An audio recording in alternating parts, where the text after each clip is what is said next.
So did you notice anything about the vocalist in that music video from the super hip 70s? No. Any performers in the room? Yeah, he did it before you were there. It looks like, so he was talking about feeling nice and high, but then he kind of messed up his own lyrics and he had to come around again and play that phrase again. So I think there's some of that goes on in performance. Performers often perform under the influence of something, some kind of drug or alcohol, because it's very stressful, right? Sometimes maybe too much. Elvis, what killed Elvis Presley? That's an overdose, wasn't it? Jimi Hendrix, Jim Morrison. So yeah, anyway. Oh, what kind of shuffle? Did you hear the words? It was a what shuffle? Resurrection shuffle.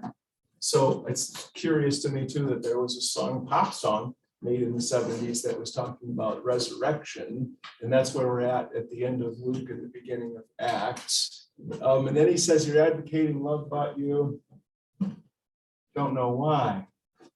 That's interesting too. Another function of the 70s, and young people knew that love was the way to go, especially in the middle of the Vietnam War, but they weren't sure what basis there was for that, and so there was a lot of disillusionment and so forth at that time too.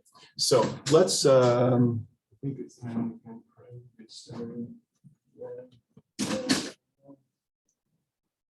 Because I got something, a scheduled thing to talk about with you. Let's pray. Dear Father in heaven, thank you for the blessings of this day, for a history of the life of your Son who became human to take our place under the curse of the law, to redeem us from that curse and to restore life to us by his word, by his regenerating spirit, by his own love and care for us, both in his life when he was here and ever forward, as he is the creator of each one of us, the lover of our souls, the provider for our lives, both in time and eternity, body and soul. Thank you for his own resurrection, for how over the course of 40 days he showed himself alive in body to so many different people in so many different ways that we would have confidence to know that our life is safe with you. And because of that, we can live on behalf of others and on behalf of you, for Jesus' sake. Amen. Okay, so schedule wise, when I made the schedule for this class, it was under a schedule from the university that was changed, and I didn't know they changed it when I provided this for you. So originally, the first midterm would have been done before you go on break, fall break, which was the point. So you could sort of be on fall break without having a lot of work to do or worry about your work. So the way the schedule is right now, you'd have the midterm over this long weekend, and assignment 3 is due next Monday. That sounds like double jeopardy to me, or triple, right? Number one, I lose the long weekend. Number two, I got 2 things due on Monday instead of 1 thing. So what would you think about if we made assignment 3 due next week, Friday? That way you could enjoy Thursday, Friday, Saturday, Sunday, then work on assignment 3 if you're not done, and then turn it in on Friday next week. And then we'll do the midterm exam after that. Yeah, Chase? The actual paper. That's the actual paper, the finished product paper, yeah. Yeah. So, and the thing about the exams, both midterms are take home. So I'm going to give you the exam. You're going to take it home. My notes are in Blackboard, right? New Testament notes. And there is no question on the exam that doesn't have answers in the notes. So if you've been reading them right along, you probably recognize the questions in the exams. If you haven't, at least you can go look for the answers, right? So that's why it's not a big deal if we're postponing the exam till after we finish Acts. In other words, there'll be some time between when we finish what's on the exam and the exam, but it is open everything. It's open friend, open notes. You can work on it with a friend if you are able to. So you guys like A or B? Who said I'll be like, that's the stupidest question ever? Okay, So that's what we'll do. So I hope you do have a great weekend. I'll send you with best wishes on Wednesday. And we'll just start with not worrying about assignment 3 for a week from Friday, October 15th. Yeah, it's good. Are you okay? Yeah, the whole big thing. See, originally, I do front load my courses because most courses tend to have everything due the last week of classes, right? That's a log jam. You don't want that. So I tried to get my work out of the way in your life. But the schedule got moved around, so that kind of was upset. But still, October 15th is way better than December. Okay. So conversation with a student over the weekend made evident that I haven't circled back to these sorts of questions often enough. Okay, so remembering that we're exploring, we're interested especially in exploring ideas or evidences that we haven't looked at before, are not familiar with, maybe haven't considered.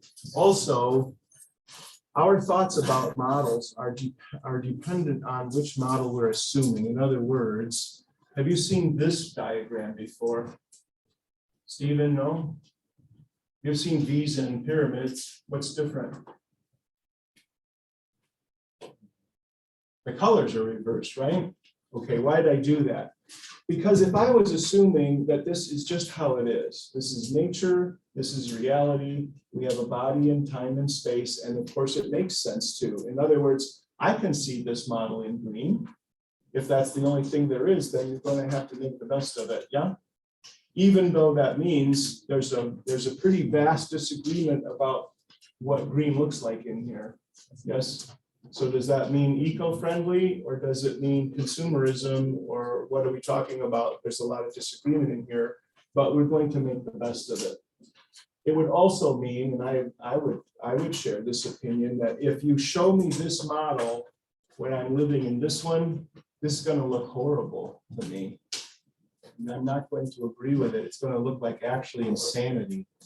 So when Jesus says things like, whoever saves his life will lose it, that seems ridiculous. No, whoever saves your life will save their life. If you lose your life, then you're lost, and so forth.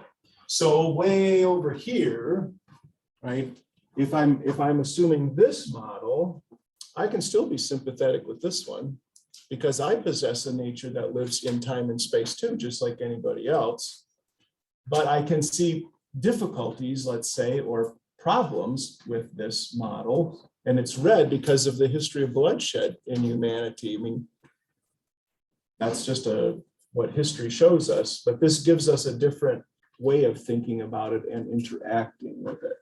Okay, it's good. Questions? Okay. Too important at the end of Luke to skip on to Acts. So if you could start at Luke 16, please, starting at verse 1. Did the on your sheet get to everybody? It looks.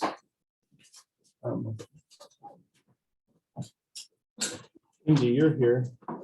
Yes, I am. It didn't. I'll just do it for you. Yeah. Sure.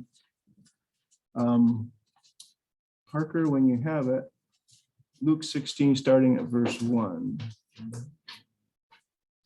Jesus told his disciples there was a rich man whose manager was accused of wasting his possession. Tammy? He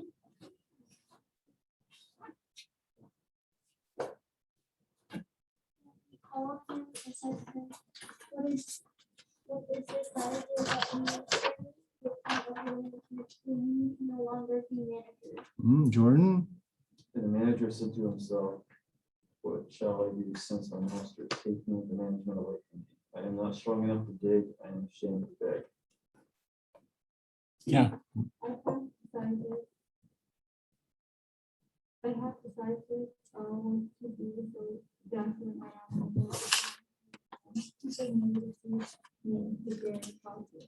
Kayla? So summoning his master's debtors one by one, he said to the first, how much do you owe my master? Sorry. Yeah. And he said, 100 measures of oil. So he said to him, take your bill and sit down quickly and wait for me. Then he said to another, And how much do you owe? He said, 100 measures of wheat. He said to him, Take your bill and write 80. The master commended the dishonest manager because he had acted shrewdly. For the people of this world are more shrewd in dealing with their own. I tell you, use working well to gain friends for yourselves, so that when you respond, you will be welcomed into eternal dwellings. Okay, that's good. This is the most perplexing parable of all of them, maybe one of the most perplexing texts in the whole Bible. Does anybody see why?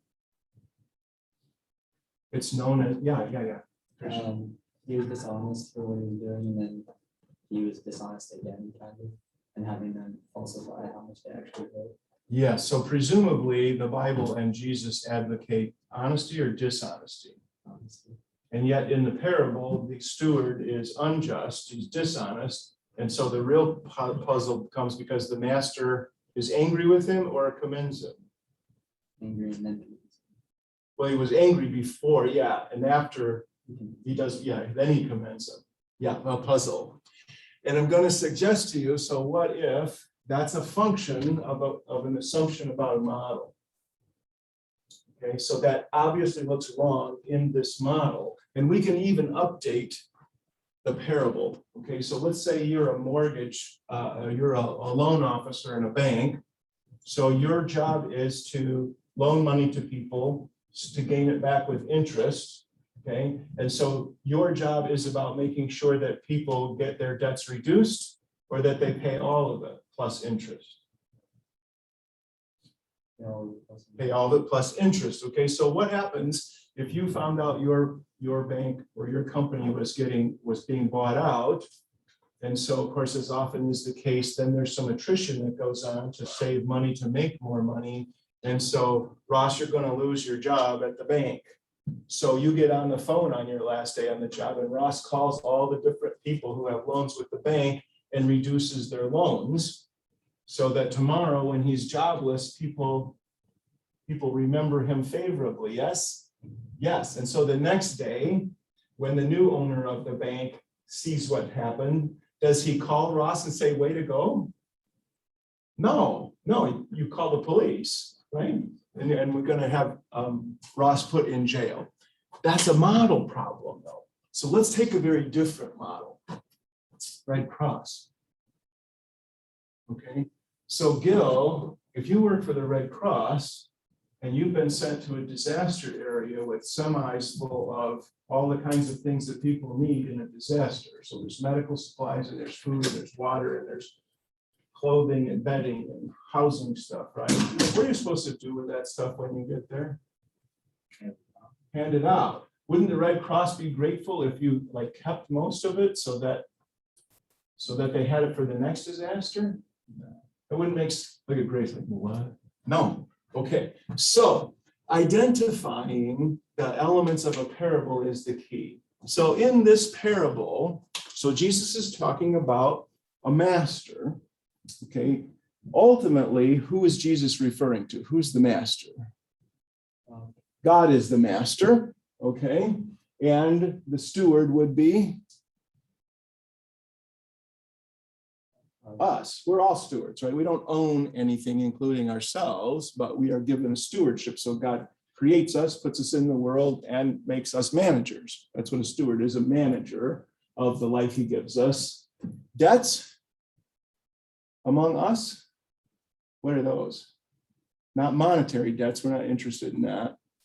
Sins, right? Forgive us some people know the Lord's Prayer as forgive us our debts as we forgive our debtors. Okay, now the accusation comes that the steward was wasting the master's goods. So what would be the greatest good of this master if this master was God?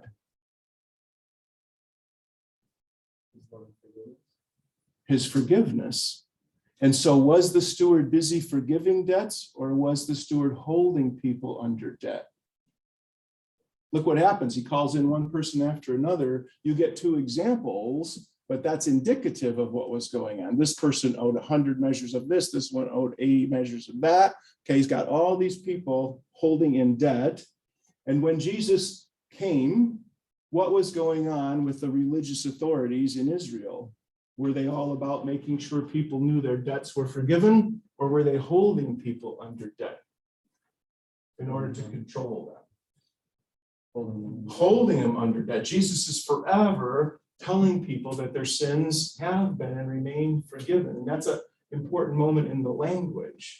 Not that your sins will be forgiven or that they haven't been until this moment and now they are, but Jesus is reaching back from eternity and saying your sins have always been and always will be and are at this moment forgiven. This is a reality that we're making you aware of. So does it make sense then when the steward shifts gears from feeling like a power broker holding people in their debt to being an agent of the master's greatest good, which is what his greatest love is to love, is to forgive debts? Does it make sense now that the master finally, right, you're waking up to what's going on? And actually in this parable, there's two levels going on. At one level, the most substantive level, is that the steward finally realizes what's supposed to be happening here. The other one is that Jesus distinguishes between eternal goods, like relationships in love, and material goods. So should material goods be our master, or should there be our servant? Should we work for material things, or should they work for us? They should work for us. So Jesus says, make friends by way of money, by way of the riches of this world, because that's what a stewardship is. Let me use this and see how much good I can do with it, and so forth. Questions? Okay, cool parable. Right after the parable, here comes not a parable, but kind of an example of what the parable is teaching. So let's pick up the text 16 now, verse 19, 16, 19. Savannah, no, it's Grace, please. There was a rich man who was clothed in purple and fine linen and had feasts and sumptuously every day. And at his gate was laid a poor man named Lazarus, covered with sores. Who desired to be fed with what fell from the rich man's table. Moreover, even the dogs came and licked his sores. The poor man died and was carried by the angels to Abraham's side. The rich man also died and was buried. And the days being in torment, he lifted up his eyes and saw Abram far off and Lazarus at his side. And he called out, Father Abraham, have mercy on me and send Lazarus to dip the end of his finger in water and cool my tongue, for I am in anguish in this flame. But Abraham said, Child, remember that you in your lifetime received your good things, and Lazarus in like manner bad things. But now he is comforted here and you are in anger. Sunny?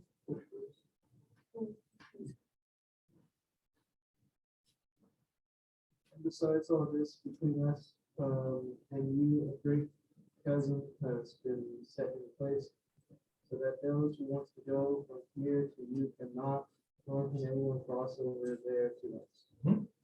And he said that I beg your father to send them away to my father's house. For I have 5 brothers, so that he may warn them, lest they also come into this place of torment. But Abraham said, they have Moses and the prophets, let them hear them. And he said, No, Father Abraham, but if someone goes to them from the dead, they will with him. He said to them, if they do not hear Moses and the prophets, neither will they be convinced if someone could rise from the dead. Okay, neither will they be convinced, even if someone rises from the dead. After Jesus rose from the dead, he was 40 days still in the environment of Israel, some of that time in Jerusalem. Did the religious authorities hear reports that Jesus had risen from the dead? Did that change the way they thought about things or how they conducted themselves? No, so there it is, just like Abraham says in this story. Now, it's just literature-wise, speaking of literature, is this narrative presented to us as a parable or as history? So did you see that this is preceded by Jesus saying, the kingdom of heaven is like? Or did the text say Jesus opened his mouth in a parable and said? Okay, so it doesn't mean that it can't be a parable, but it's lacking the indications of parables, and it presents itself as history, that there was a rich man named, and that's a problem. There was a rich man, but he's not named. There was a poor man named Lazarus. Why do you suppose the rich man isn't named?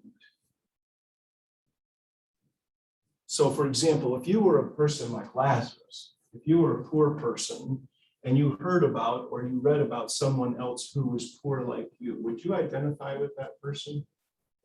Right? Okay. If you were a wealthy person like the rich man and you read a story about a rich person who was a horrible human being, would you see yourself in the same way?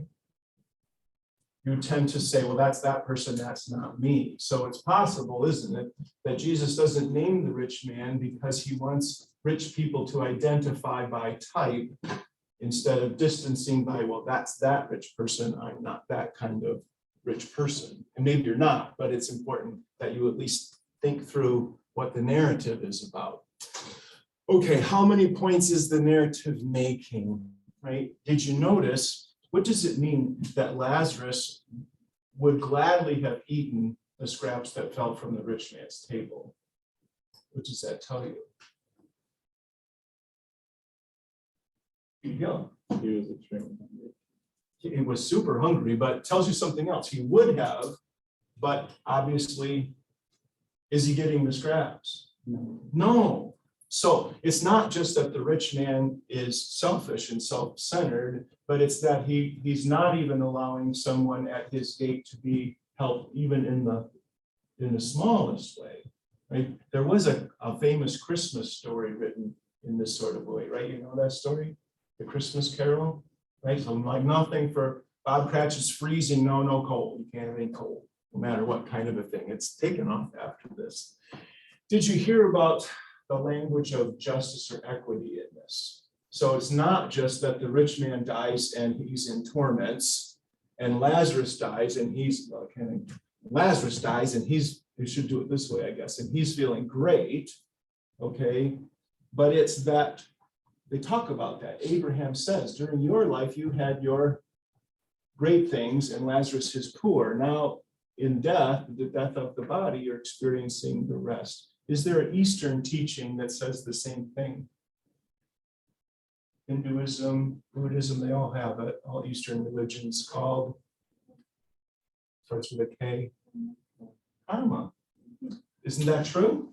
I mean, a lot of people think it is. It'd be horrible, wouldn't it, life in this world, if there wasn't ultimately some kind of equalizing of things, right? Because that teaching of karma in Eastern religions, just like the teaching of this parable in the New Testament, is supposed to be medicine for this kind of a thing. It's supposed to get you to think about, how badly do I want to treat other people if I know that ultimately that's going to come back to me? Maybe I want to be nice to people because it's the right thing to do and because in the future that will be important. So I'm looking for equity, or even more than equity, in my life here. Talking about compassion and consideration. Is there too little food in the world? Is that why there are hungry people? And so why are there hungry people?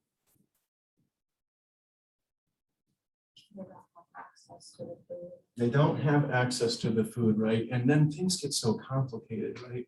Would it be helpful if restaurants made available or could make available to hungry people what they don't serve during the day?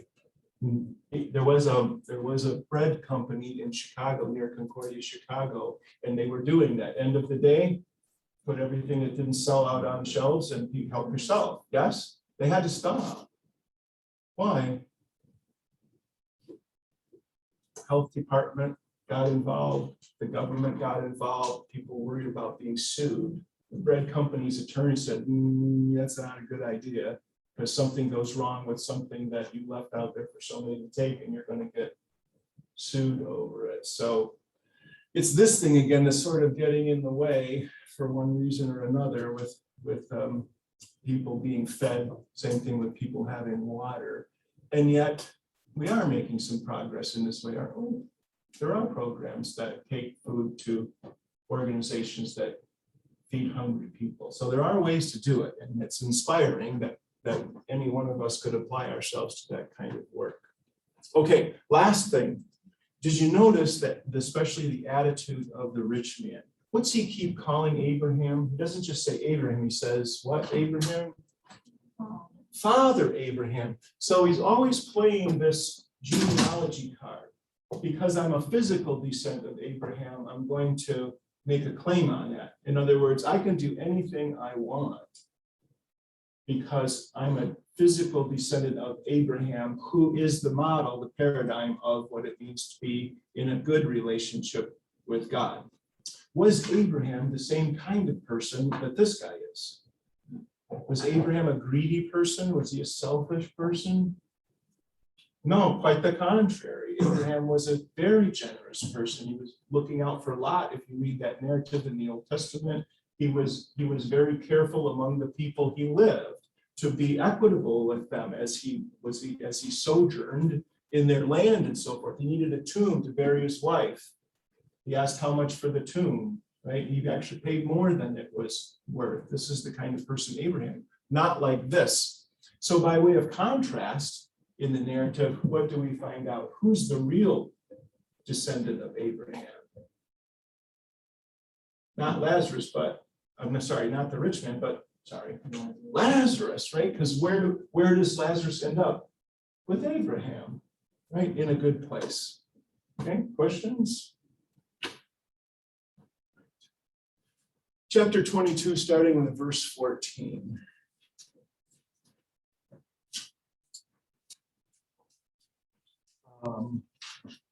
Can anybody tell me, kind of in summary form, what's the Old Testament? This class is New Testament. What's the Old Testament?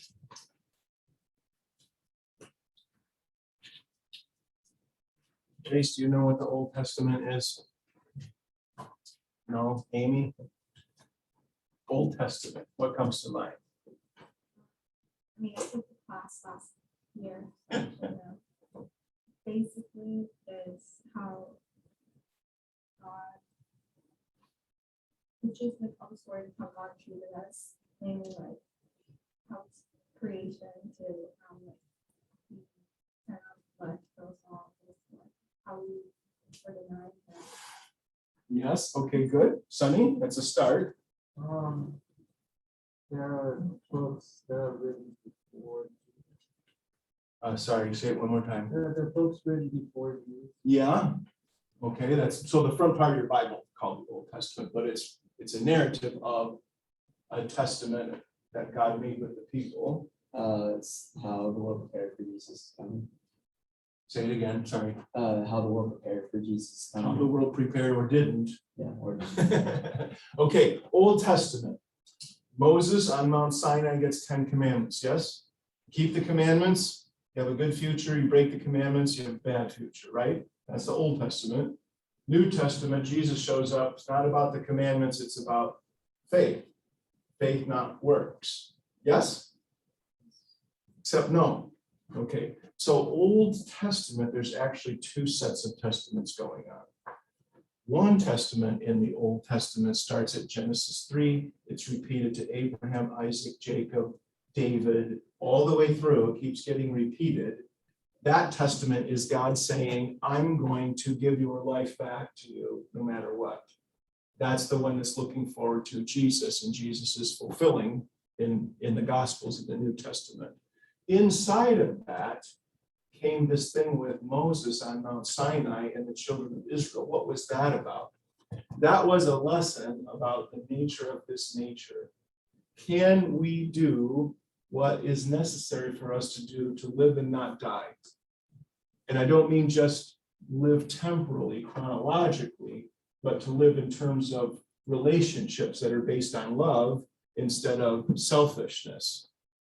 So what the Old Testament by way of Moses showed us that we can't. We don't even begin to do what the law requires us to do in order to be good, in order to be loving, in order to be as God designed us to be. So that's a palliative or an antidote for our egos to bring us back to this covenant that's always been in place, where God says, I'll give to you what you can't provide for yourself.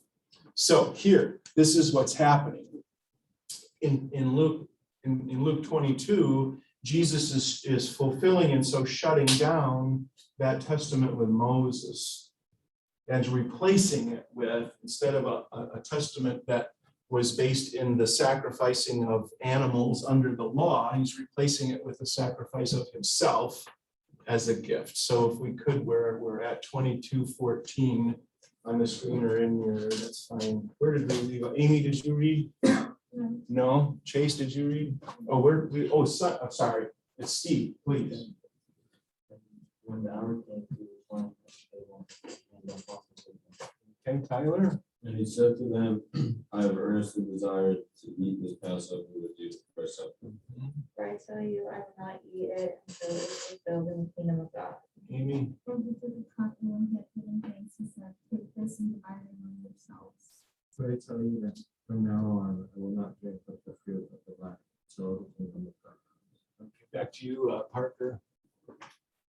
And he took bread, gave thanks, and broke it, and gave it to them, saying, this is my body given for you. Do this in remembrance of me.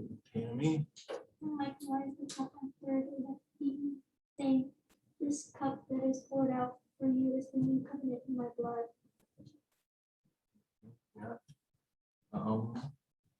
Verse 21. Right here. You can read it here if that's easier. But behold, the hand of him who betrayed me into And Kayla.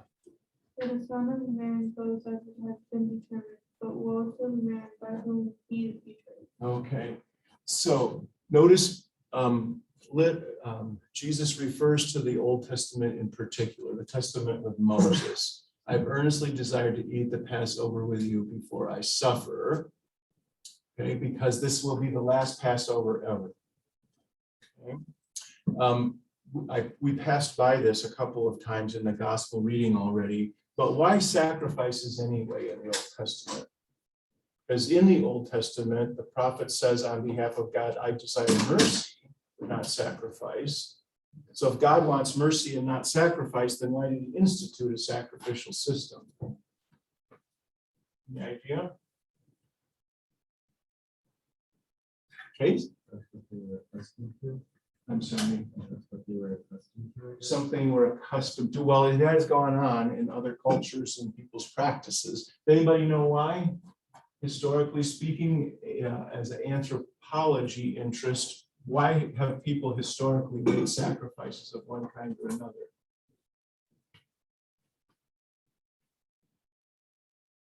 Is it because people have a sense that there is someone or something that's controlling the universe and that we need to, what's the right word, satisfy somehow whatever that thing or person is, yes? So we're going to do something that makes the God happy, and then the God will do what we want for that person. Yes.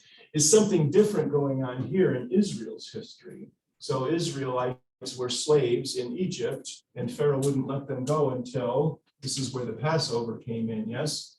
So we're going to substitute a lamb in a household for the firstborn of the household. And so there's a lot of connections going on in here, but what we're looking at is there's a substitution taking place, right? Number one, what does it take to liberate Israel from their captors? It takes the death of the firstborn of Pharaoh and the rest of the captors. Okay, what does that mean going forward? What does it take to actually liberate me from my ego, from my pride and selfishness and greed that holds me captive? It takes the death of me. How am I going to survive that under the law? that's where we have a substitute. So the lamb of the Passover was looking forward to this moment where the Son of God actually substitutes himself, not just for a family, but for all human families. All right. Why else? Why the sacrificing of animals in the midst of Israel through all of these years? Is it easy for us to kind of reduce in our minds the consequences of the things we do wrong? Do we tend to do that? Like I do something wrong and my conscience accuses me of that, but then I find ways to sort of rationalize what I did, or I find ways to say, well, it's not that bad. Does that go on among human beings? Yes. Would it go on if there were more immediate and obvious consequences? For example, I could say something thoughtless and careless that would hurt my wife's feelings. Yes? Unfortunately, yeah, all too often, yes. Okay, and she may be very gracious and kind and patient and loving and just absorb that. So she's not mad at me, she doesn't throw anything at me, she doesn't return insult for insult. So I think that what I said must be okay. Right? Because I didn't have a bad experience as a consequence of it.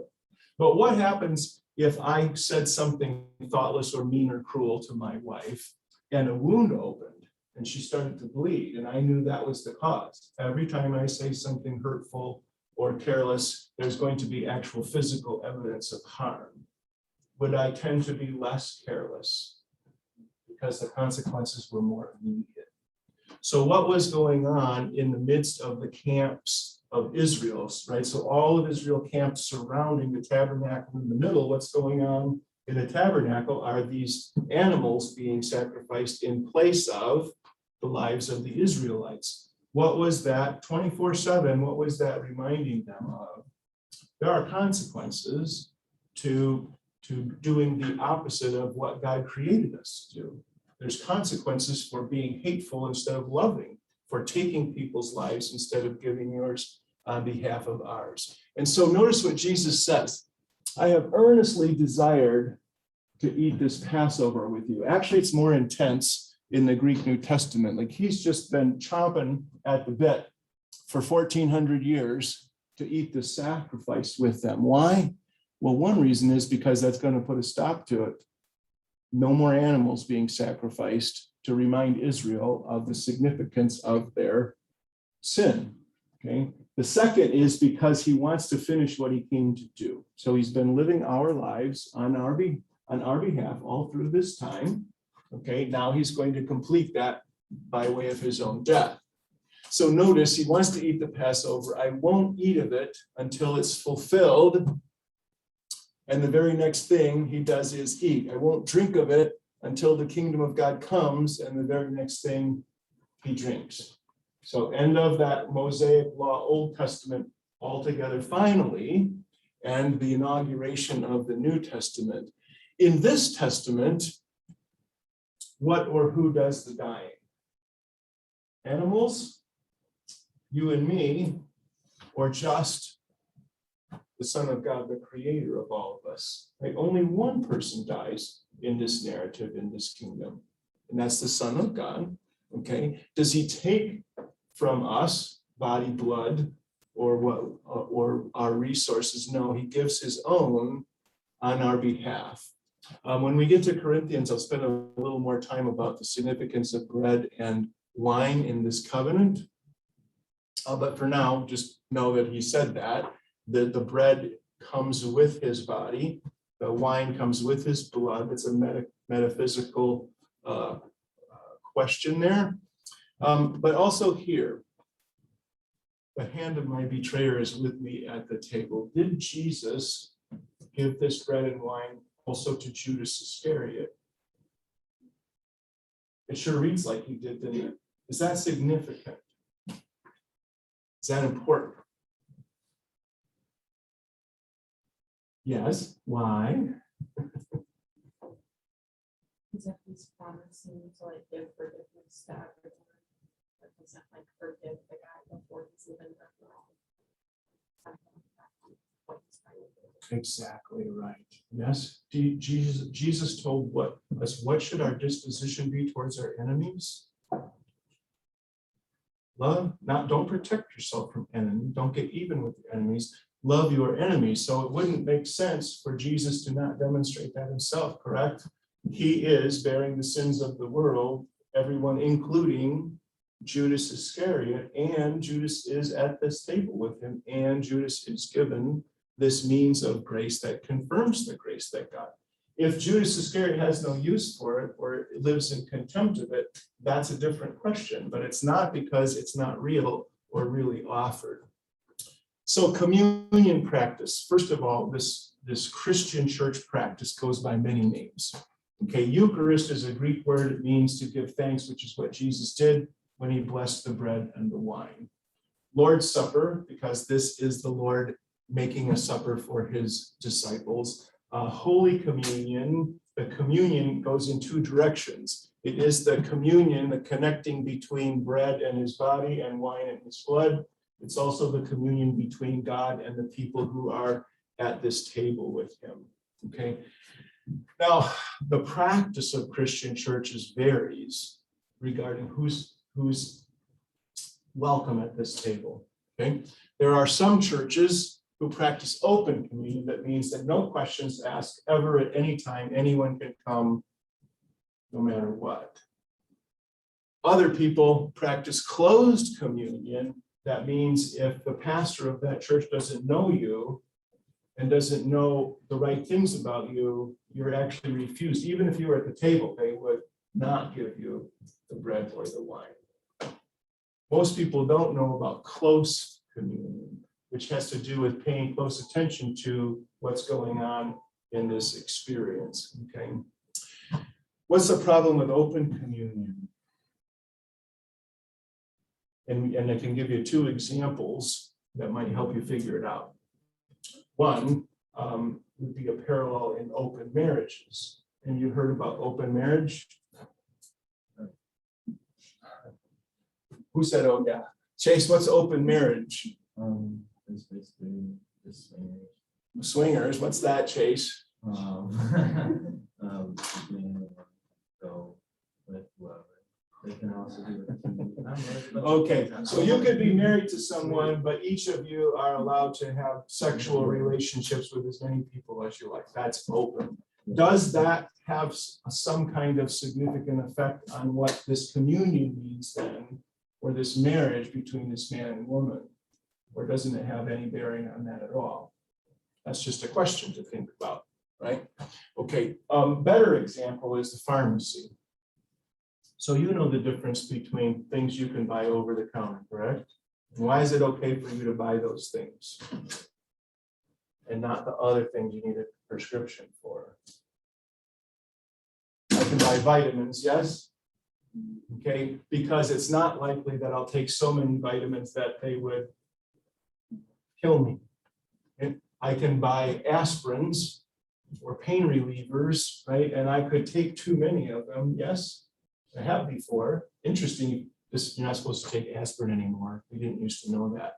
But I had strep throat once, and that you used to have to wait 3 days for the results to come back. So no antibiotics for 3 days while you're swallowing razor blades. So I'm eating aspirins, trying to get some, you know what happens? I actually got ulcers in my eyes. So the blood vessels in my eyes started to rupture because my blood was too thin and all sorts of stuff. Yeah, so you can do damage, but not like when somebody gives you codeine, correct? Now you can take too much and not come back from it. Okay, so is the pharmacy closed? It's not closed. The pharmacy is not open. So it's close. So what are we paying attention to? There needs to be a relationship between the need for what we have and how we're going to respond to that need, correct? So seminary soccer team, a classmate of mine, a good friend of mine, planted his foot, turned, but he didn't move his foot. I've never seen a human being scream like that in my whole life. So finally the ambulance comes and they see what's happening, get a nice syringe full of morphine. He kept right on screaming. Second syringe full, right on screaming. Third one, he quit screaming. Right? If I gave you 3 syringes full of morphine right now, you would never make a sound. Okay, why did it work? Because he had a need for it. Okay, so this is what the close communion thing does. So if you were, so I was a parish pastor once, I still fill in sometimes. If you're in the space together with me, my assumption is you're here for the right reasons or the wrong reasons. Something compelled you to come here, yes? And if I'm sharing what God has to say to you and about you in terms of forgiveness and grace and love and the regeneration of your soul, should I be surprised if that worked and inspired you to come share this meal? Isn't that the point? And does it prevent me then after the meal to pursue you, to be acquainted with you? So notice in the closed communion, the assumptions are all negative in nature. My assumption is that you don't deserve this or you're not worthy of this until you prove otherwise. In closed communion, it has gospel assumptions. I assume that you came for the right reasons until you talked me out of that. Why would you do it? So it's a very positive conversation to have. Question? Okay, last thing in Luke. So long narrative about the trial, you know that. Maybe you've seen a movie about it. Mel Gibson made one. So does it matter that Jesus was not crucified alone? Does it matter that Jesus is crucified between, with one on the left and one on the right?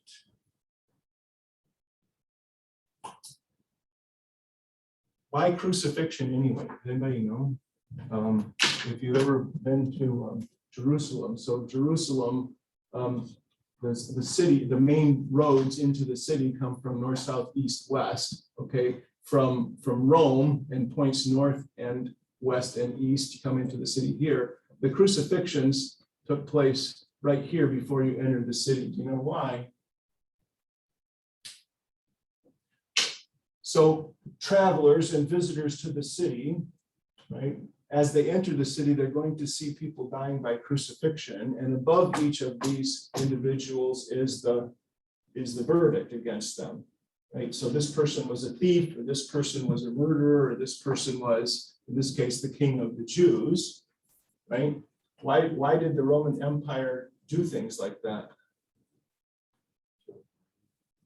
Right? They're flexing their muscles. It's a deterrent. If you drove onto Concordia campus and there were students hanging there dying from crucifixion, and above their heads it said, "Turn to paper inlate," right? You'd probably just pick a different school, and I would pick one too, right? But that was the idea. Don't mess with us because we mean business, okay? So Jesus is in the midst, right? Jesus did come and live in the midst of us, did he not? He did possess a human nature that gets tired and hungry and aggravated and just discouraged, all those sorts of things, just like we did. Interestingly, too, at the beginning of the day, noon, both, the Gospels say both thieves hurled insults at Jesus, so did the crowd. But somewhere in those 3 hours, one of the thieves made a transition, right? Something in him moved him from this model to this model. And you see evidence of it in 2 ways. One is the thief on the cross says to the other thief, "Don't you understand yet what's happening here, right? We're getting justice for the crimes that we have committed," but he notices, he recognizes that Jesus, there's no guilt of his own in Jesus. And then he turns to Jesus. Some people remember what he said, "Lord, remember me when you come into your kingdom." And Jesus says, "Today you'll be with me in paradise." There it is. Okay, so it's not a complicated relationship. He doesn't make some sort of lengthy dissertation about what he believes or why he believes it. It's the simplicity of the relationship. My life depends on yours, and Jesus affirms that by saying, "And your life is in a good place." Finally, to give evidence that he was actually dead, all the way dead. So they normally break the prisoner's legs so they die a little faster. because they don't have all day and the sun's going down. They didn't break Jesus' legs. A centurion pierced his side with a spear, and blood and water comes out that tells you that he was dead, because that's part of what happens after you die, is the separation of your chemistry. Okay. Questions?